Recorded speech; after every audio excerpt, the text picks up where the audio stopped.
අනේක ආත්ම භාවයන්හිදී පාරමී ධර්ම පූර්ණය කරගෙන පැමිණෙනකොට තමයි අෂ්ට ධර්ම සමෝධානය සිද්ධ වන්නේ. පින්වතුනි, මේ චර්යාව, මේ බෝධිසත්ව චර්යාව දිගටම සිද්ධ කරගෙන යන්නේ දවසක තමන් මේ ධර්මය අවබෝධ කරගෙන අන් අයටත් අවබෝධ කරවන්නෙමි කියන හැඟීමෙන්. ඒ ගමනේදී අර කියපු පින රැස් කරමින්, කරුණාව දියුණු කරමින්, වීරිය වර්ධනය කරගනිමින්, ඥානය මුහුකුරාගෙන යන සත්වයෝ එක ආත්ම භාවවල ඉපදෙමින් මේ ධර්ම දියුණු කරගෙන යනවා. එහෙම යන ගමනේදී එක අවස්ථාවක් පැමිණෙනවා. මේකේ මස්තක ප්‍රාප්තියක්, බෝධිසත්ව චර්යාවේ මස්තක ප්‍රාප්තියක් කියන්නේ විශේෂ සංසිද්ධියක්. ඒ අවස්ථාවේදී කරුණු 8ක් එකතැන සම්පූර්ණ වෙනවා. මේ කරුණු 8 එකතැන සම්පූර්ණ වෙන්නට එන ගමන අතිශය දීර්ඝයි. ඒ පිළිබඳ තොරතුරුත් අපේ බණ පොතේ නැහැ. ඒ ගමන අතිශය දුෂ්කරයි. ඒ ගමන අතිශය දීර්ඝයි. ඒ ගමනට කොච්චර කාලයක් යනවද කියලාත් නැහැ. එම දීර්ඝ කාලයක් ඔය කියපු ගුණධර්ම කියන ලද ගුණධර්ම පූර්ණය කරගෙන එනකොට එක අවස්ථාවක කරුණු 8ක් එකතැන සම්පූර්ණ වෙනවා. මොනවද ඒ කරුණු 8? එක ආත්ම භාවයකදී මේ මහා සත්පුරුෂයා මිනිසෙක් වෙලා උපදිනවා. එයිනොත් පුරුෂයෙක් වෙලා උපදිනවා.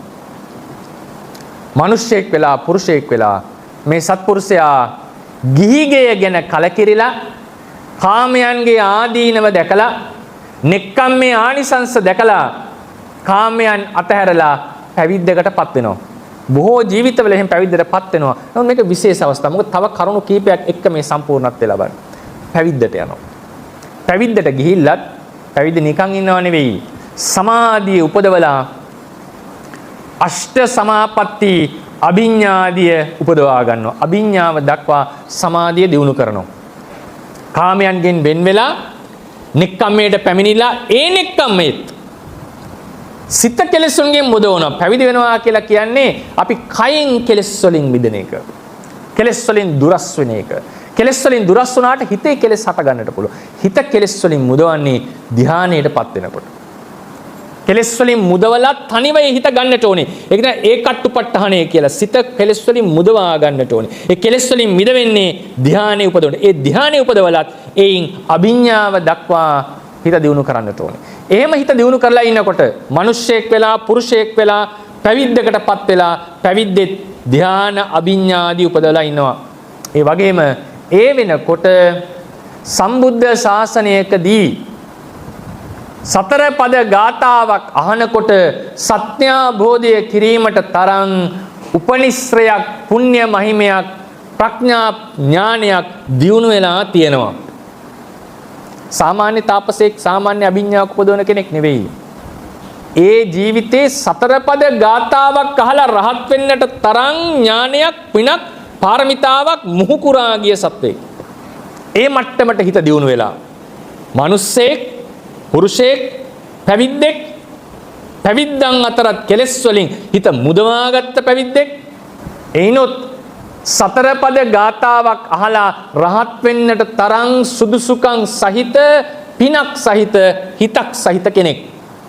එහෙම ඉන්න අවස්ථාවකදී ජීවමාන සම්මා සම්බුදුරජාණන් වහන්සේ නමක් සම්මුඛ වෙනවා. මේ කරුණු ටික පිරෙන එක ලේසි නෑ. බුදුවරේ දකින්න එකත් ලේසි නෑනේ. බුදුවරේ ජීවත් වෙන කාලෙදී අර කියන අංග ටික සම්පූර්ණ වෙලා තියෙන එකත් ලේසි නෑ. ඒක විශේෂ සංසිද්ධියක්. කලාතුරකින් වෙන සිදුවීමක්. සම්මා සම්බුදුරජාණන් වහන්සේ නමක් සම්මුඛ වෙනවා, මුණ ගැහෙනවා. කරුණු 6යිනේ. මිනිස්සෙක්, පුරුෂයෙක්, පැවිද්දෙක්, හිත කෙලෙස් වලින් මුදවාගත්ත පැවිද්දෙක්, රහත් වෙන්නට තරම් පින් මහිමයක් ඇති කෙනෙක්, ශාස්ත්‍රූන් වහන්සේ නමක් සම්මුඛ වෙනවා. සම්මා සම්බුදුවරයෙක් සම්මුඛ වෙනවා. ඒ සම්මා සම්බුදුරජාණන් වහන්සේ එහෙම සම්මුඛ වෙනකොට රහත් වෙන්නට පින තිබුණ එක විතරක් නෙවෙයි. මේ පුරුෂයා බොහෝ කාලයක් අර කියපු මහා කරුණාව, මහා වීරිය, මහා ප්‍රඥාව, මහා පුණ්‍ය සම්ප්‍රදාය දියුණු කරලා තියෙනවා. දවසක සම්මා සම්බුද්ධත්වයේ ලබන්නේ මේ කියන හැඟීමෙන්. ඒ නිසා මොකද වෙන්නේ? ජීවමාන සම්මා සම්බුදුරජාණන් වහන්සේ දකින වෙලාවේදී මේ සත්පුරුෂයාට ඇති වෙනවා යම් සිතවිල්ලක්. මොකක්ද ඒ සිතවිල්ල? මේ මා ඉදිරියේ වැඩ ඉන්නේ මිනිසෙක්. මේ මා ඉදිරියේ වැඩ ඉන්නේ පුරුෂයෙක්. හැබැයි ඒ සත්පුරුෂයා වීරියෙන් ආත්ම පරිත්‍යාගයෙන් බොහෝ කල් කැපකොට මේ බුද්ධ ධර්මතාවය සාක්ෂාත් කළා. එහෙනම් මටත් මේක කරන්නට පුළුවන් කියන ආත්ම විශ්වාසය ඇති වෙනවා. ඒත් ලේසි නෑ. බුදුවරේ දකිනකොට අපිට හිතෙන්නේ ඉක්මනින්ම බණ අහලා ගොඩ යන්න. මේ පුරුෂයාගේ හිත අනිත් පැත්තට කරකෙන්නේ. මොහු කළා නම් යමක් ඒ දේ මටත් පුළුවන්. එහෙම හිතන්නේ කලාතුරකින්. බොහෝ සත්වයන් බලාපොරොත්තු වන්නේ උසස් සේවයක් කරන කෙනාගෙන් ප්‍රයෝජනය ලබලා ඒ ප්‍රයෝජනයෙන් ප්‍රතිඵල නෙලා ගන්න. කලාතුරකින් කෙනෙක්ට තමයි ඒ කෙනා කරපු දේ මමත් කරන්නට ඕනේ කියන හැඟීම ඇතිවන්නේ. ඒතර අර කියපු ಗುಣධර්ම සහිතව ශාස්ත්‍රූන් වහන්සේ සම්මුඛ වෙනකොට හිත පෙරලෙන්නේ නිවන් දකින්න නෙවෙයි, දවසක මමත් ශාස්ත්‍රූවරයෙක් වන්නෙමි කියන පැත්තට හිත පෙරලෙනවා. ඒ වෙලාවේදී හිතනවා ඒ සඳහා මම දැන් මේ වෙලාවේ ඉන්නේ සුදුසු නැහැ. දවසක මේ දේ මමත් අධිගමනය කරනවා. ඒ සඳහා මහා විශාල පරිත්‍යාගයක් කරන්නෙමි කියන දානමය චේතනාව හිතවල ඇති වෙන අධිකාරිය පරිත්‍යාගයක් සිද්ධ කරනවා. ආත්ම පරිත්‍යාගයේ බඳු ඒක ජීවිත පරිත්‍යාගයෙම සිද්ධ කරනවා. ඒක අධිකාරිය කියලා. දැන් බලන්න අර විශාල කාලයක් බුද්ධත්වය සඳහා පෙරම් පුරාගෙන ඇවිල්ලා ඒක අවස්ථාවකදී මිනිස්සෙක් වෙලා පුරුෂයෙක් වෙලා පැවිද්දෙක් වෙලා හිත කෙලෙස් වලින් මුදවාගෙන අභිඥාව දක්වා දියුණු කරලා රහත් වෙන්න පින තියාගෙන බුදුවරයෙක් සම්මුඛ වෙන වෙලාවේදී හිත බුද්ධත්වයේ සඳහා නැඹුරු වෙනවා. මමත් දවසක මේ සත්පුරුෂයා කරපු දේම කරනවා කියන හැඟීමෙන් ජීවිත පරිත්‍යාග කිරීමේ චේතනාවක් ඇති වෙනවා. හැබැයි මේ චේතනාවේ මමත් දවසක බුදු වෙනවා කියන හැඟීම පිටුපස්සේ තියෙනවා බලවත් ඡන්දයක්. බලවත් ඡන්දයක්.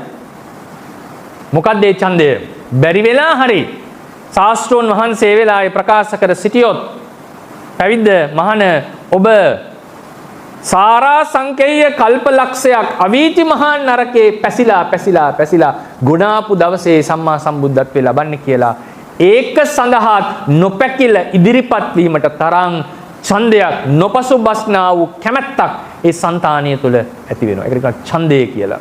මෙන්න මේ කියන කරුණුවට සම්පූර්ණ වෙනකොට නැවත කිව්වොත් පුරුෂයෙක්, මනුස්සයෙක්, පුරුෂයෙක්, පැවිද්දෙක් හිත කෙලෙස් වලින් මුදවාගෙන අභිඥාව දක්වා හිත දියුණු කරගත්ත පැවිද්දෙක් රහත් වීමට පින ඇති කෙනෙක් ශාස්ත්‍රූ සම්මුඛ වීමකදී හිත බුද්ධත්වයට පෙරලිලා ජීවිත පරිත්‍යාගයේ සිද්ධ කරනවා. කිසිදු දෙයකින් නොපසු බසින්නා වූ ඡන්දයකින් යුක්තව මේ කරුණු 8 සම්පූර්ණ වීමට කියනවා අෂ්ට ධර්ම සමෝධානය කියලා.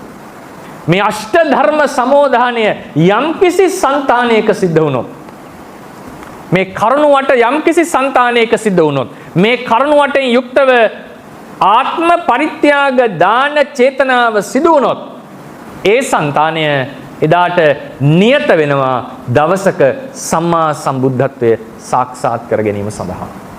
ඒ වෙලාවේ ශාස්ත්‍රූන් වහන්සේ අනාගත වාක්‍ය ප්‍රකාශ කර සිටිනවා මේ සත්පුරුෂයා දවසක මා වගේම සම්මා සම්බුද්ධත්වයේ ලබනවා කියලා.